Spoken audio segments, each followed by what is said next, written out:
Alepo voltou a ser palco de uma guerra brutal. E a batalha pela cidade pode mudar o rumo do conflito sírio. Descubra o que está por trás dessa ofensiva e como as potências globais estão jogando seu jogo de poder. E rebeldes tomaram grande parte de Alepo, segunda maior cidade da Síria, em uma ofensiva contra o regime de Bashar al-Assad. Observatório Sírio de Direitos Humanos, mais de 320 pessoas foram mortas desde o início da ofensiva, na quarta-feira. Sobre esse assunto, nós conversamos agora com o Danilo Portfírio, ele que é professor de Relações Internacionais no Centro Universitário de Brasília e do Instituto Brasileiro de Ensino e Desenvolvimento de Pesquisa, a quem eu agradeço demais a participação aqui no Jornal da Manhã e já começo te perguntando. Pessoal, podemos notar que a situação em Alepo reflete a complexidade do conflito sírio, que se arrasta há mais de uma década. Além de ser uma região crucial no cenário geopolítico, a cidade tornou-se um símbolo da resistência e dos enfrentamentos entre diferentes facções, que têm mudado o equilíbrio de forças ao longo dos anos. E você, o que acha? Acha que essa cidade pode realmente mudar o rumo da guerra? Deixe sua opinião nos comentários. Perguntando sobre esses rebeldes, porque há cerca de uma década eles já foram expulsos dessa região, né, e agora retornaram com essa ofensiva. Bom dia a todos. Pois bem, é o que, hora ou outra, eu me preocupo e eu externo. Parece que a situação do Oriente Médio, resguardando as devidas proporções, está retornando aos anos de 2017 ou anteriormente a 2017. Né? Esse movimento que nós estamos vendo, que ocupou Alepo, chamado Hayat Tahrir al-Sham, que quer dizer Movimento de Libertação do Levante, Levante é o nome árabe dado à Síria, ele resulta do enfraquecimento. Interessante, né? O retorno dos rebeldes a Alepo, depois de tantos anos, mostra como o regime de Bashar al-Assad está enfraquecido. A cidade, que tem uma história de disputas internas, se tornou um ponto-chave nesse confronto entre sunitas e alauítas, refletindo as tensões religiosas e políticas da região. Qual a sua visão sobre isso? Acha que o regime de Assad vai conseguir retomar o controle?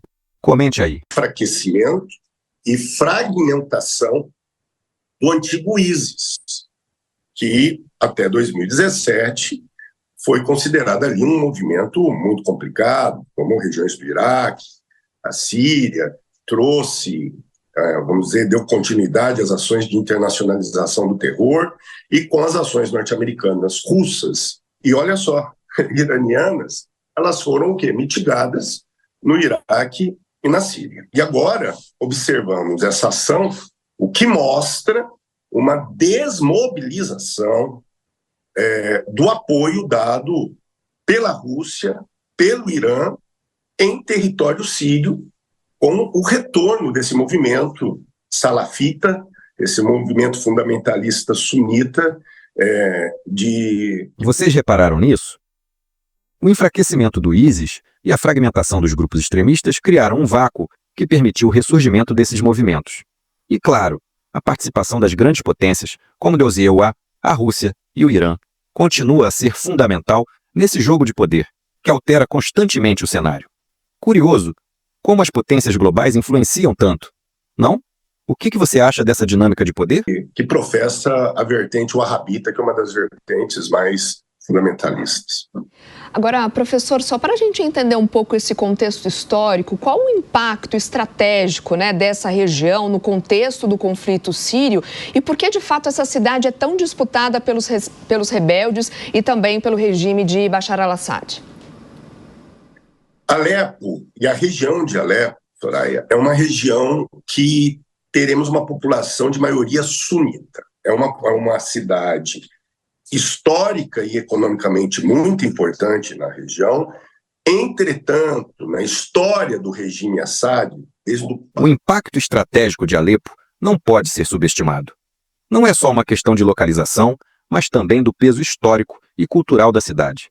Para o regime Assad, manter o controle de Alepo é essencial para garantir sua sobrevivência no poder. Quem mais está acompanhando essa questão de perto?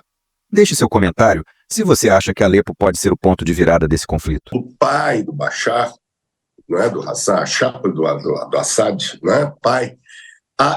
Por sinal, a família Assad ela não é sunita, ela é wahhabita, não, wahhabita, é alauíta, né? Então, um movimento, vamos dizer aí, uma vertente do xiismo meio autônomo. Historicamente, Alepo é sujeito, em função dessa resistência ao regime alauíta, ela é sujeita a um histórico processo de repressão.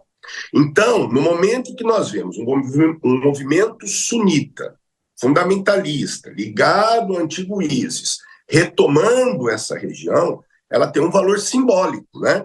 Ou seja, de contestação e de busca de enfraquecimento de um regime que, historicamente, tentou sujeitar os muçulmanos sírios sunitas à autoridade alauíta da família Assad.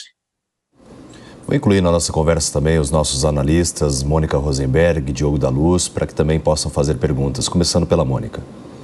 Bom dia, professor. É sabido que o regime Assad é um regime sanguinário, extremamente repressor, autoritário, violento e que matou ao longo da história muito mais gente do que o que está morrendo hoje de civis inocentes na faixa de Gaza. Com certeza, essa disputa por Alepo vai além do campo militar. A cidade tem um valor simbólico muito forte para os sunitas e, por isso, qualquer movimento nesse sentido tem um impacto não só estratégico, mas também emocional e político. Você sabia dessa simbologia? Comente aqui o que mais você acha que está em jogo em Alepo. Com todo aquele conflito com Israel, por que que a comunidade internacional não se posiciona e não se movimenta para acabar com essa sana de colocar sírios contra sírios e essa matança que acontece dentro do próprio país? Mônica, a situação geopolítica, estratégica, é fundada naquilo que nós chamamos de realpolitik. Independentemente, de toda essa ideia de proteção de direitos humanos, de tutela da dignidade das pessoas, ali existe o quê? Um jogo estratégico. O regime sírio é um regime importantíssimo para os interesses iranianos. A Síria faz parte daquilo que nós chamamos de arco xiita, que se estende do Irã, passando pelo Iraque, Síria e Líbano. Então, o Irã, como uma potência regional, vê como estratégico a manutenção do regime Assad na região, e devemos lembrar também que a Rússia tem uma base militar naval na Síria, desde o início do regime Assad. Então, é aos russos imprescindível a manutenção do regime para mantermos o acesso dos russos ao quê? A mares quentes, diga-se, ao Mediterrâneo. Então, independentemente de todo o drama que nós vemos... Agora, o que a gente vê é a frustração da comunidade internacional em não conseguir agir de forma mais contundente. Parece que, apesar de toda a violência do regime de Assad, os interesses geopolíticos da Rússia e do Irã continuam a travar qualquer ação mais decisiva. Você concorda com a abordagem da comunidade internacional? Comente sua opinião e compartilhe esse vídeo com quem precisa entender mais sobre isso. O que prevalece aqui são interesses políticos regionais e até mesmo vamos dizer, mundiais na questão de tensionamentos aí de poder entre potências de grande porte. Agora a pergunta de Diogo da Luz. Bom dia, Danilo. Um prazer poder reencontrá-lo e ouvir suas explicações tão claras. Podemos imaginar que o Irã esteja por trás desses ataques em Alepo e também pode haver alguma relação entre isso e o Hezbollah e o Hamas na questão com Israel? Diogo, primeiro é um prazer enorme voltar a falar contigo. E o Irã aqui age, mas não por trás desse movimento. O Irã aqui está alinhado ao regime de Bashar al-Assad. E é essa a grande preocupação, Diogo. No momento que nós vemos que uma força sunita, jihadista, wahhabita ligada ao ISIS reaparece, uma certa força, depois de quase 20 anos, eu falei 2017, estamos indo para 2025, né? 18 anos aí, 18 anos, perdão, 8 anos, né? Depois de quase 8 anos vamos dizer, de silêncio ou de mitigação, o que nós temos que entender é que o apoio iraniano, de alguma maneira, se arrefeceu, que o apoio russo também se arrefeceu, em função dos próprios problemas que o Irã... Exato. O regime de Assad, para o Irã e para a Rússia, é muito mais do que um aliado local. Eles têm interesses muito maiores na região, como o controle do acesso ao Mediterrâneo. Por isso, a estabilidade do regime de Assad é essencial para eles. Você acha que esses interesses geopolíticos devem ser mais valorizados pelas potências ocidentais? Diga-nos nos comentários. O Irã passa hoje e que a Rússia passa hoje. Ou seja, desculpe o termo, mas os russos e os iranianos estão enfrentando seus próprios infernos, não é? Então, isso mostra um enfraquecimento da ação iraniana na região, um fortalecimento desses movimentos jihadistas ligados ao antigo ISIS, e a grande pergunta é, de onde vem o apoio para, vamos dizer, o ressurgir desses movimentos? O ressurgir desses movimentos. Nós temos que lembrar que em tempos pretéritos, no passado, quem apoiava esses movimentos, inclusive por ação americana, isso foi cessado, eram países árabes do Golfo, inclusive famílias sauditas proeminentes que financiavam esse movimento. Agora nós temos que ver quem está por trás disso. Então, o que eu vejo é que o conflito israelense aqui passa paralelamente e mostra que o Irã realmente teve a sua força de influência reduzido do conflito israelense para cá.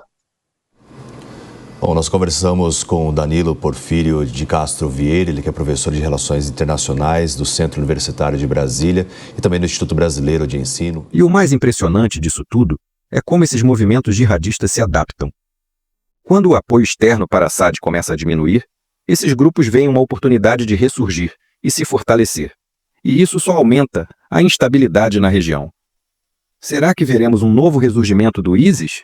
O que você pensa sobre isso? Vamos debater nos comentários. E desenvolvimento de pesquisa. Muito obrigado pela sua participação aqui no Jornal da Manhã, professor. Eu que agradeço e desejo a todos um bom início de semana. Bom, pessoal, chegamos ao final do vídeo. O que vimos hoje em Alepo é apenas a ponta do iceberg de um conflito ainda mais complexo e com impactos globais. A situação está longe de ser resolvida e vamos continuar acompanhando de perto os desdobramentos. Agora, se você achou esse conteúdo relevante, não se esqueça de curtir o vídeo, se inscrever no canal e ativar o sininho para receber as próximas atualizações. E claro, compartilhe essa notícia com seus amigos e familiares, porque é importante que mais pessoas saibam o que está acontecendo. Deixe também a sua opinião nos comentários. Queremos saber o que você pensa sobre o futuro de Alepo e o impacto que isso pode ter no cenário internacional. Até a próxima!